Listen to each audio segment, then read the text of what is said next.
추석 아침 주 앞에 나오신 한 분 한 분을 진심으로 환영합니다. 오늘 말씀을 통해서 하나님을 더 깊이 만나는 그런 귀한 시간 되시기를 바랍니다. 오늘 말씀은 시편 54편 1절에서 7절까지 말씀입니다. 제가 봉독해 올리겠습니다. 하나님이여, 주의 이름으로 나를 구원하시고 주의 힘으로 나를 변호하소서.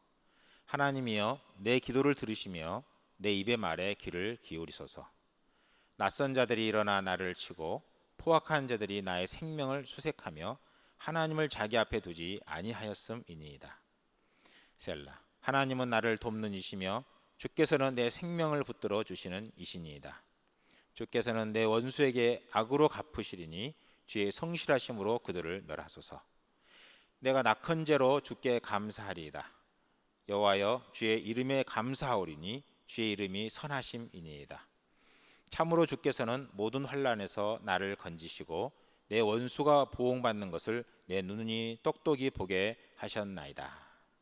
아멘. 환난 중에도 감사라는 제목으로 같이 말씀을 나누기를 원합니다. 정말 환난 중에서 우리는 감사하는 삶을 살아야 되는데요. 요즘 코로나로 인해서 많은 사람들이 어려움을 겪고 있다는 말을 우리 주위에서 많이 듣습니다. 만 아니라 소상공인들은 가게 문들을 닫고 곳곳에 막 가게들이 문을 닫고 있는 것들을 우리 주변에서도 볼 수가 있는 것을 볼 수가 있습니다. 여러분, 어떻게 보면 어려운 상황들이 참 많고 힘든 상황들이 참 많은 것 같습니다. 추석은 무엇입니까? 추석은 어떻게 보면 지난 1년 주님께서 오곡백과를 주신 것을 하나님 앞에 감사해서 내어드리는 감사의 날이야 이 추석이라고 볼 수 있는데요. 저는 여러분이 정말 우리가 감사할 수 없는 어려운 상황이지만 그 속에서도 우리가 감사를 찾고 감사를 드릴 수 있는 우리의 삶이 되었으면 좋겠습니다. 여러분, 오늘 말씀은 다윗의 시편이다라고 말할 수 있는데 다윗이 어려운 가운데서도 하나님 앞에 기도하며 나오는 그 모습을 볼 수가 있습니다. 오늘 말씀을 통해서 우리가 어떻게 우리가 삶을 살아야 될 것인지를 깊이 생각하는 그런 귀한 시간이 됐으면 좋겠습니다. 우리가 환난 중에도 감사하는 첫 번째 길은 기도했다라는 것입니다. 다윗은 환난 중에 기도했다라는 것입니다. 다윗은 어떻게 보면 정말로 하나님을 저주하는 이 골리앗의 소리를 듣고 화가 나서 이 물맷돌을 들고 와서 이제 바로 골리앗을 무찌르게 되죠. 그리고 또 전쟁에 나가서 계속 승리하는 것을 볼 수 있습니다. 그런데 사울은 천천히요, 다윗은 만만이라는 그 말 듣고 결국 사울 왕이 다윗을 죽이려고 하자 결국 피해서 도망 다니는 것을 볼 수가 있습니다.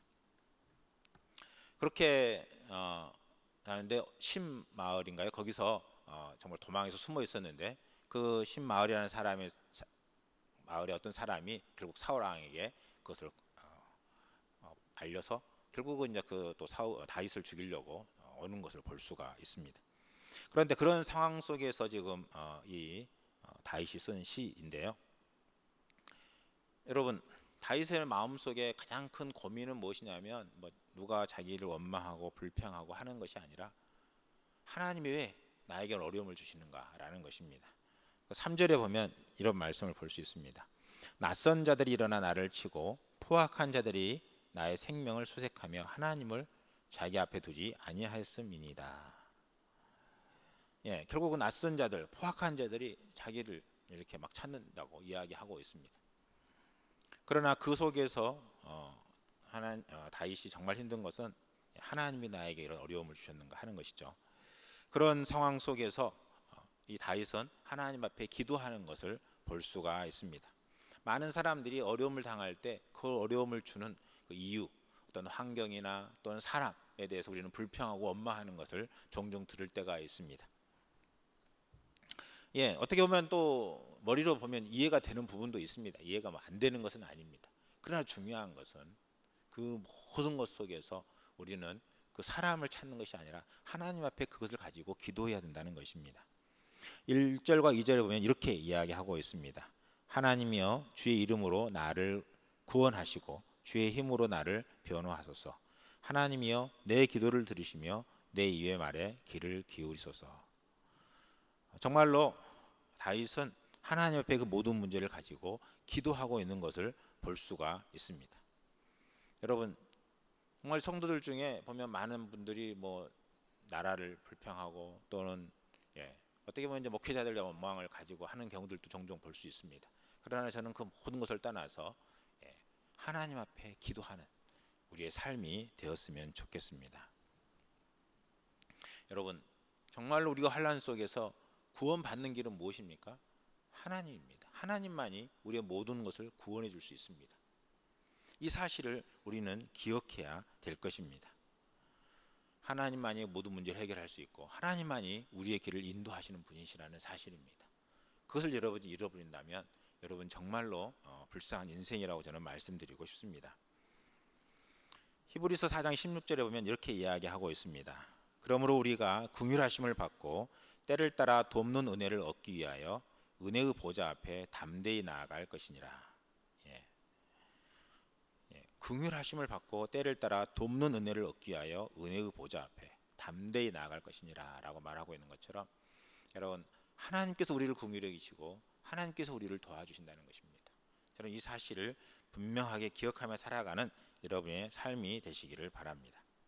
뿐만 아니라 다윗은 기도했지만 하나님께서 이 기도에 응답해 줄 것에 대한 확신을 가졌다라는 것입니다. 그리고 다시 말하면 확신을 가지고 기도했다 이렇게 말할 수 있습니다. 4절에 보면 이렇게 이야기합니다. 하나님은 나를 돕는 이시며 주께서는 내 생명을 붙들어 주시는 이시니이다. 하나님은 나를 돕는 분이시다. 그리고 하나님은 나의 생명을 붙들어 주시는 분이다. 이렇게 고백하고 있는 것을 볼 수 있습니다. 사람들이 나를 죽이려고 오고 내 생명을 취하려고 하고 있는 그런 상황 속에서 하나님만이 내 생명을 붙드시는 분이심을 고백하고 있는 것을 볼 수가 있습니다. 저는 여러분이 정말로 하나님만이 나의 진정한 방패가 되시고 보호자가 되시고 나의 인도자가 되신다는 사실을 기억하고 우리는 하나님 앞에 날마다 감사함으로 나아가는 우리의 삶이 되어야 될 것입니다. 뿐만 아니라 5절에 또 뭐라고 이야기하고 있습니까? 주께서는 내 원수에게 악으로 갚으시리니 주의 성실하심으로 그들을 멸하소서. 주님께서 내 원수에게 바로 악으로 갚으신다. 주님께서 그들을 갚아주실 것이다. 그것을 그렇게 이야기하고 있는 것을 볼 수가 있습니다. 여러분, 정말로 인간의 생사화복은 하나님의 손안에 있습니다. 여러분, 정말로 우리가 사람들을 향해서 상처를 받았을 때 그 상처를 해결하기 위해서 상대방을 이렇게 악을 행한다든지 하는 것은 하나님의 원하시는 뜻이 아닙니다. 주님은 무엇입니까? 선으로 악을 이기라고 이야기하고 있습니다. 하나님이 원하시는 것은 선을 행함으로 상대방을 이기길 원하시는 것입니다. 그것이 하나님의 뜻을 드러내는 것입니다. 그러나 궁극적으로 하나님께서는 그들의 악을 두지 아니하시고 하나님이 그들을 향해서 진멸하신다라는 사실을 우리는 기억해야 될 것입니다. 갈라디아서 6장 7절에 보면 이렇게 이야기하고 있습니다. 스스로 속이지 말라. 하나님은 만홀히 여김을 받지 아니하시나니 사람이 무엇으로 심든지 그대로 거두리라 라고 말하고 있습니다. 사람이 무엇으로 심든지 하나님은 거두신다는 것입니다. 로마서 12장 19절에 내 사랑하는 자들아 내가 친히 원수를 갚지 말고 너희가 친히 원수를 갚지 말고 진노하심에 맡기라. 기록되었으되 원수 갚는 것이 내게 있으니 내가 갚으리라. 주께서 말씀하시니라. 바로 원수 갚는 것은 주께 있다는 것입니다. 그리고 주님께서 갚으신다라고 말씀하고 있습니다. 그래서 하나님께서 그의 죄를 책망하시고 그들을 멸하실 것을 분명하게 확신을 가지고 이야기하고 있는 것을 볼 수 있습니다. 그들의 죄를 그냥 두지 않으실 것이라는 사실을 이 다윗은 확신하고 있는 것을 볼 수가 있습니다. 뿐만 아니라 또 6절과 7절에도 이렇게 이야기하고 있습니다. 내가 낙헌 죄로 주께 제사하리이다. 여호와여 주의 이름에 감사하오리니 주의 이름이 선하심이니이다. 참으로 주께서는 모든 환난에서 나를 건지시고 내 원수가 보응받는 것을 내 눈이 똑똑히 보게 하셨나이다. 라고 이야기하고 있습니다. 내가 낙헌제로 주께 제사하리이다라고 말하고 있습니다. 낙헌제라는 것이 무엇입니까? 즐거울라, 즐거운 마음으로 하나님께 예물을 드리는 제사, 이게 낙헌제라는 것이죠. 이미 하나님께서 줄 것을 믿고 주님 앞에 예물을 드리는 제사를 한다는 것입니다. 사도 바울이 아니라 다윗은 정말 하나님께서 자신의 기도를 들으시고 응답하셨던 것들은 간증이 있습니다. 골리앗을 무찌르게 하셨던 것만 아니라 본인이 목동으로 있을 때 정말로 사자나 이런 동물로 인해서 지키게 할 수 있도록 그렇게 인도해 주셨던 은혜들, 그러한 것들을 고백하고 있는 것을 볼 수가 있습니다. 그러한 확신을 가지고 하나님께서 나를 지켜줄 것이다 하는 확신을 가지고 하나님 앞에 낙헌제, 감사의 제사를 드리는 것을 볼 수가 있습니다. 여러분, 주님 앞에 정말로 감사하는 마음으로 나아갈 때 하나님은 여러분을 가장 최선으로 인도하십니다. 그래서 우리는 환난 중에도 감사할 수가 있는 것입니다. 저는 여러분이 정말로 하나님 앞에 감사함으로 승리하는 아름다운 삶이 되시기를 바랍니다. 세 번째는 오래 참고 기도해야 한다는 것입니다. 우리가 좀 어려움을 당하지만 그 어려움 속에서도 정말 오래 참는 것이 필요합니다. 왜냐하면 하나님은 그것을 통해서 우리를 성숙시켜 가시기 때문입니다.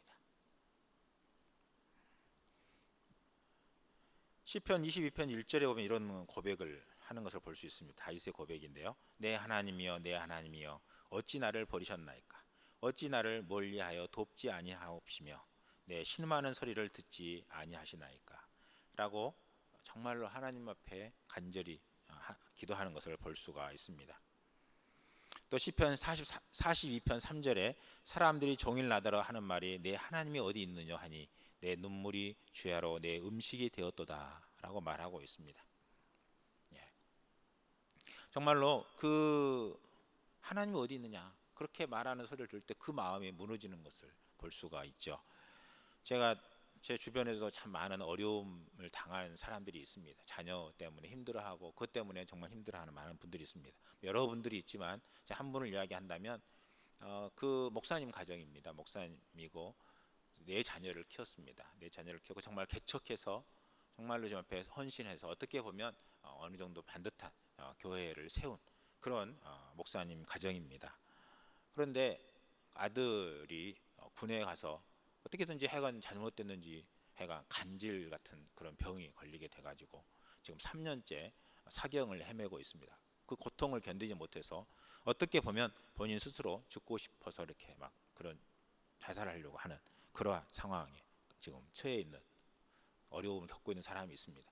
그것을 보고 있는 그 누나는 너무 힘들어서 우울증에 지금 빠져 있는 상황이기도 하고 그 이제 사모님도 정말 너무 힘들어서 3년 동안 너무 힘든 상황 속에 지금 있는 것을 볼 수 있습니다. 그래서 종종 기도하면서 하나님이 왜 그런 일들을 허락하셨습니까? 라고 종종 물을 때가 있습니다. 정말 우리는 주님의 뜻을 아무리 이해하려고 해도 이해할 수 없을 때가 있고 그리고 정말 기도하면 하나님 들어주신다 그랬는데 시간은 가도 그 문제는 해결되지 않는 것 같은 그러한 절망들이 종종 우리를 둘러쌀 때가 있습니다. 그러나 여러분 그 속에서 저는 여러분 정말 주님 앞에 기도하고 하나님 앞에 감사하러 나아가는 삶이 주님이 기뻐하시는 삶이다라고 말씀드리고 싶습니다. 왜냐하면 하나님은 그 모든 것을 보고 계신다는 것입니다. 그리고 그 문제 속에서 하나님은 가장 최선으로 우리를 인도하신다는 것입니다. 그리고 여러분 그 모습을 보고 있는 많은 사람들이 정말로 내가 주님 앞에 어떤 자세의 삶을 살아야 될 것인지를 돌아보게 되고 자신의 어려움은 어려움 같지 않다라고 느껴지게 되는 경우를 보게 됩니다. 그런 여러분이 주님 안에서 정말 끝까지 나아갈 때 하나님께서 그 모든 문제를 해결하시고 최선으로 인도하실 것을 저는 여러분에게 분명하게 말씀드리고 싶습니다. 여러분 문제를 만났을 때 낙심하고 흔들리는 것은 참 신앙이 아닙니다. 하나님이 함께 하신다는 확신을 가지고 하나님만을 의지하고 끝까지 나아가는 여러분의 삶이 되시기를 바랍니다. 그럴 때 하나님이 그 속에서 기뻐하시고 또 여러분의 삶을 인도하시고 가장 귀하고 아름다운 삶으로 여러분을 이끌어 주실 것입니다. 기도하겠습니다. 사랑하는 주님, 환난 중에 우리가 감사할 수 있도록 인도하여 주시고 그 모든 환란 속에 하나님의 뜻이 있음을 알고 그 주님 앞에 기도함으로 나아가는 제자 될 수 있도록 인도하여 주시옵소서. 우리를 최선으로 인도하실 것을 믿고 감사하며 모든 말씀 예수님의 이름으로 간절히 기도합니다.